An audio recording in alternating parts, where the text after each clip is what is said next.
Hi, everyone. Good afternoon. Thank you for joining us for our Career Speaker Fridays. We are delighted to be here today with Donna Griffin, who is the CEO and co-founder of Eldera. And Donna, thank you for joining us as well.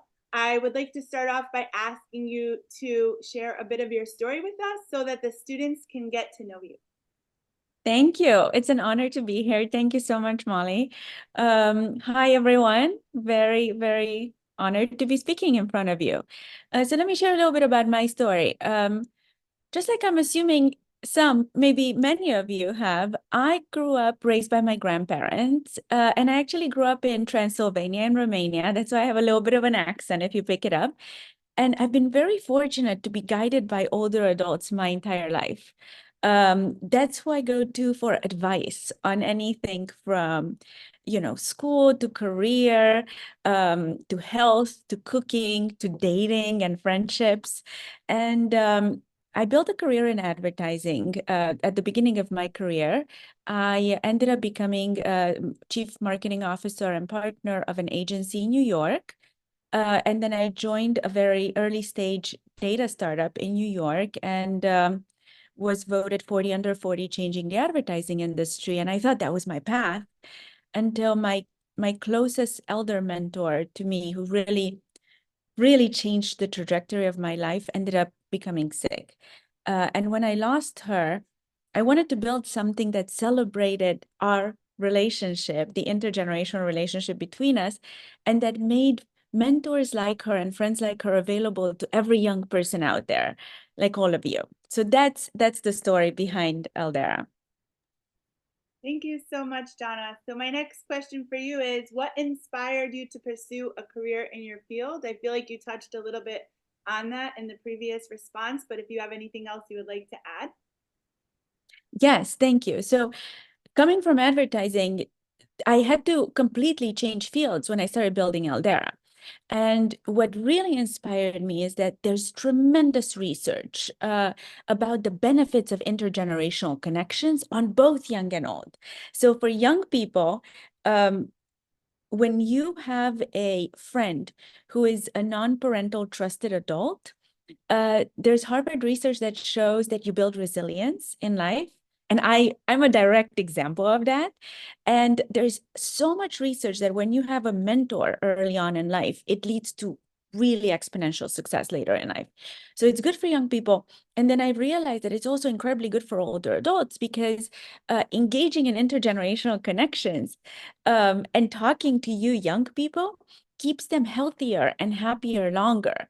It keeps them cognitively healthy. It gives them purpose. And by doing so, it really delays disease for older adults.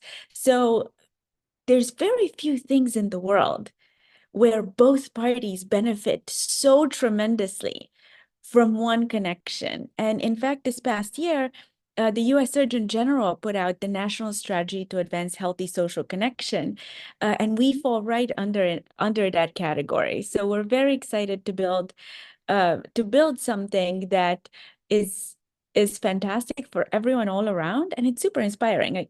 I get to hear from people like you every day. Thank you so much. I love that. So my next question is, what is your current role in this organization? And maybe to expand a little bit about how it is to be the CEO of an organization. Um, it's humbling. I'll tell you. First word that comes to mind is humbling. So I started Eldera, and Eldera stands for the era of the elders. We use technology to unlock the time and wisdom of older adults in service of all generations. So you, your parents, your teachers, older adults, and society at large. So when I started Eldera, I actually fought the idea of being a founder. And I was telling all my advisors, I was like, I'm not a CEO type. I don't know what you're talking about. And they just kept laughing at me and just told me, just keep going, keep going. They're like, yeah, you're not a CEO type.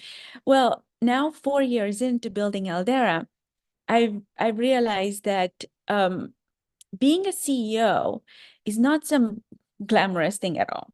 It just means that you are that one person who's never going to give up on it. And it's your job to get everyone excited around your idea and to believe in your idea above and beyond everything else and bring people into the organization. So that's really the role of a founder CEO. And you just have to find that one thing you're incredibly passionate about. And it's really not it's not something really that crazy, as I found out, but you do have to give it your all. Hey, thank you. My next question for you is, can you describe a typical day or week in your role? Can you walk us through what that looks like? Yes. So that's a really beautiful question, and I don't want to scare anyone. Okay, so let me start there. Um, as a founder CEO, I try to balance work and self-care and learning because so I really try to schedule my day in a way that I get all of these things in, because the more I take care of myself and the more new things I learn, the better CEO I am.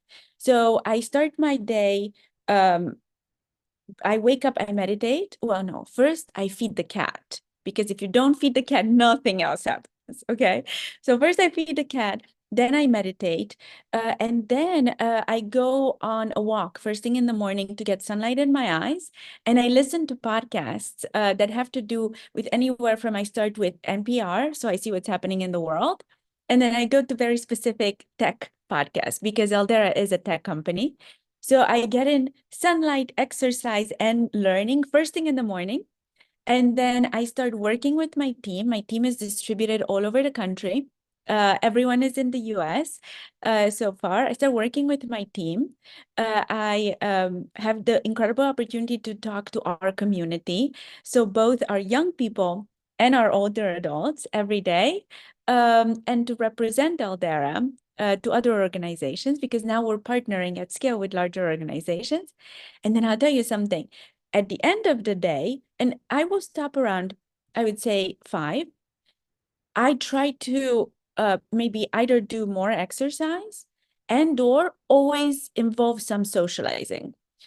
Meet up a friend, or have lunch with a supporter, an advisor, an investor, a teammate. So I always try to incorporate at least one socializing every day, because I mean, we're literally building the company around healthy social connections. So I can't not do that. So that's kind of what my typical day looks like. I do tend to travel a lot to talk about Eldera, which is exciting because it gives me the opportunity to meet incredible people around the country and around the world. I love that. Thank you so much. And I have a question. How many matches have you made, if you know offhand, through Eldera between students or youth and elders? We have several thousand matches today. And when I started Eldera, I'll tell you, I started Eldera 2 weeks after schools closed because of COVID. If some of you remember, I think all of you at that point were already in school, so 4 years ago. So 2 weeks after schools closed, we said, well, let's connect young people who are now stuck at home with older adults who are also stuck at home, and see what happens. And the first month, I stayed on every conversation. So the first conversation we had was between this incredible woman, Jackie, in Aspen, Colorado, and a young girl in Brooklyn. And Jackie decided to just share some stories about her life.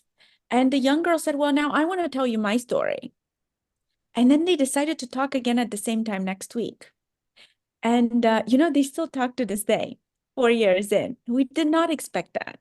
So what happens when we find a match between a mentor and a mentee, and a lot of our secret sauce is in that. We've built a technology to truly find very strong bonds.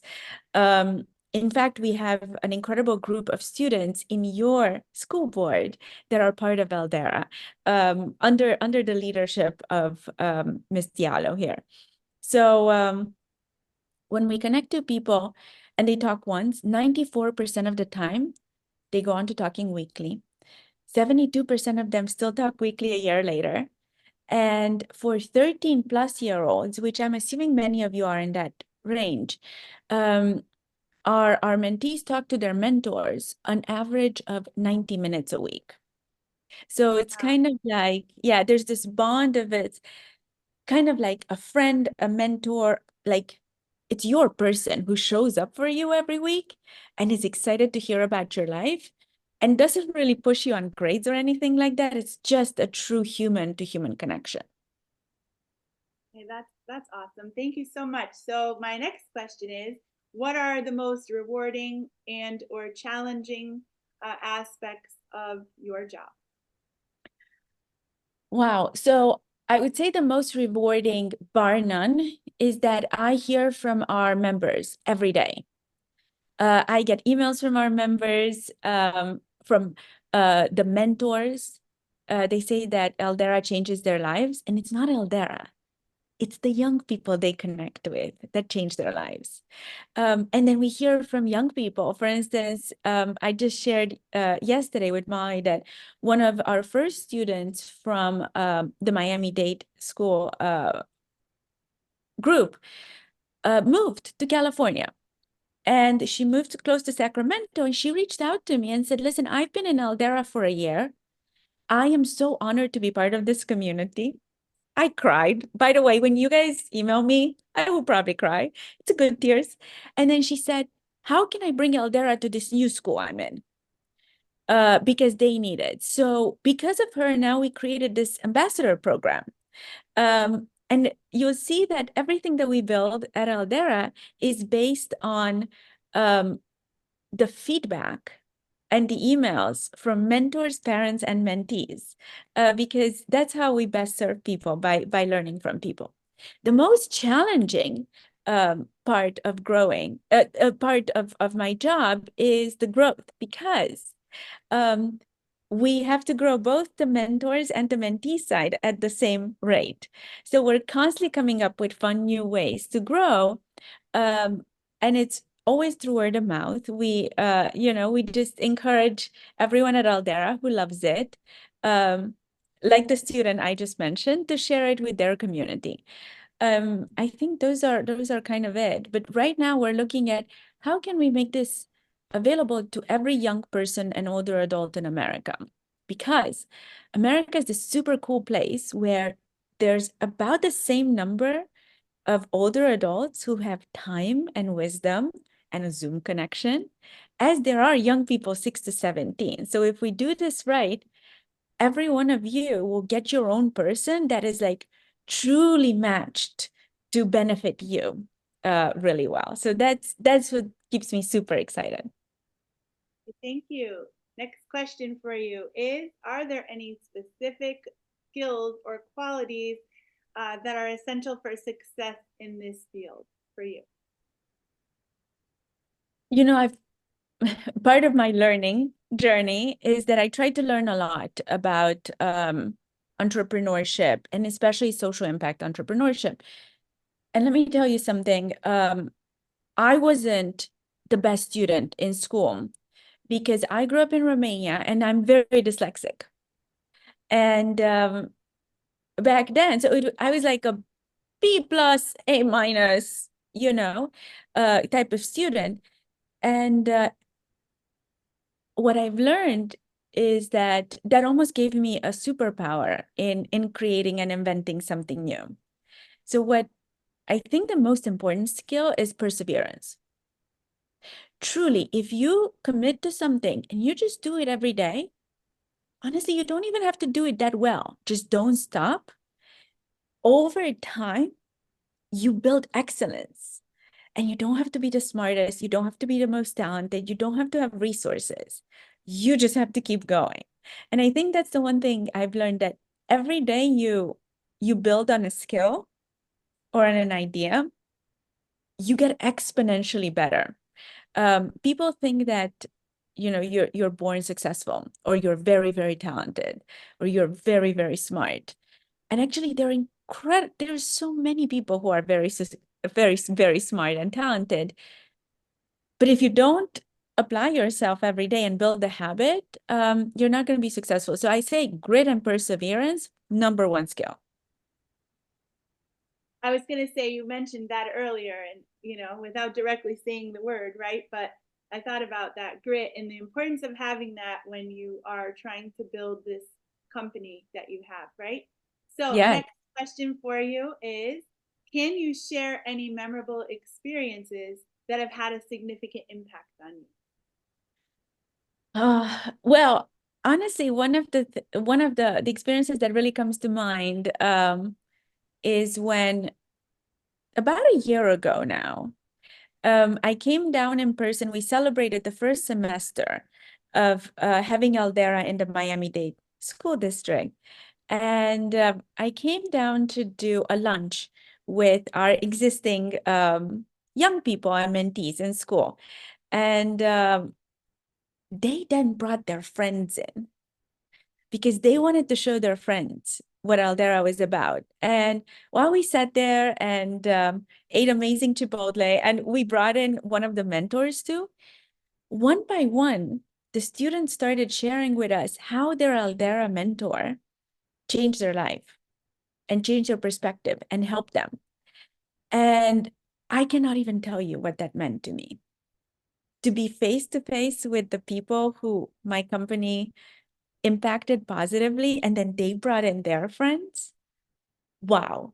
So then that led to this really big CNN piece about what we do at Aldera, interviewing some of the students. Actually, the first interview was a Miami-Dade student, and oh, that changed my life. And then the culmination, December 31st of this last December, I get an email from one of our mentors. Said, Dana, did you see that CNN chose the Aldera story as part of their 2023 Good News Roundup?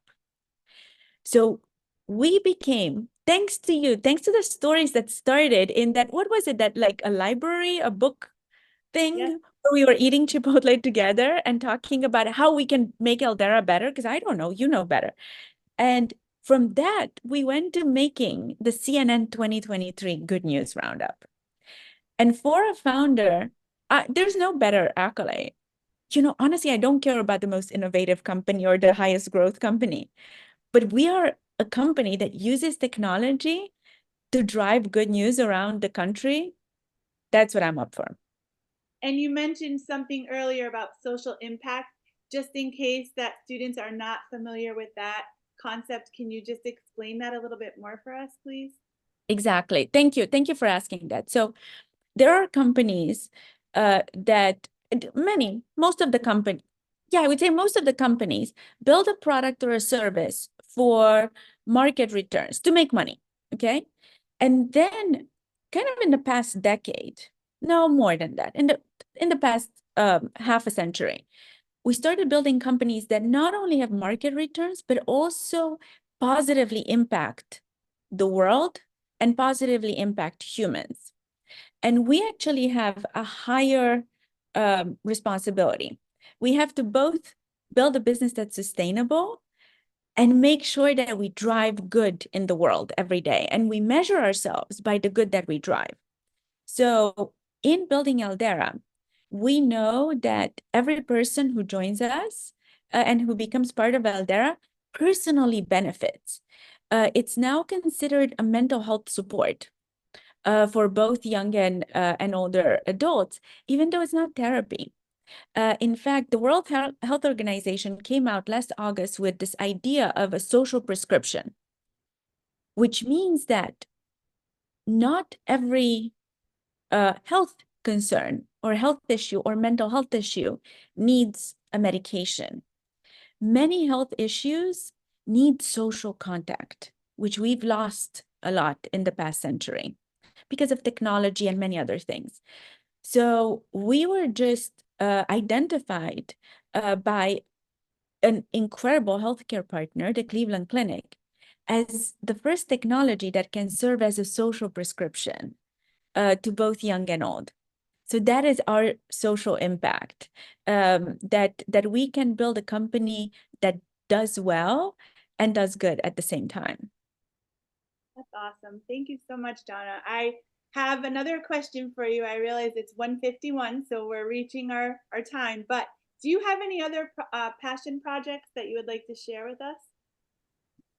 Other passion projects. I'm very passionate about health in general. I think because our mission um, essentially keeps people healthier longer and happier longer, then I'm very interested in all the other ways to stay healthy, mind and body.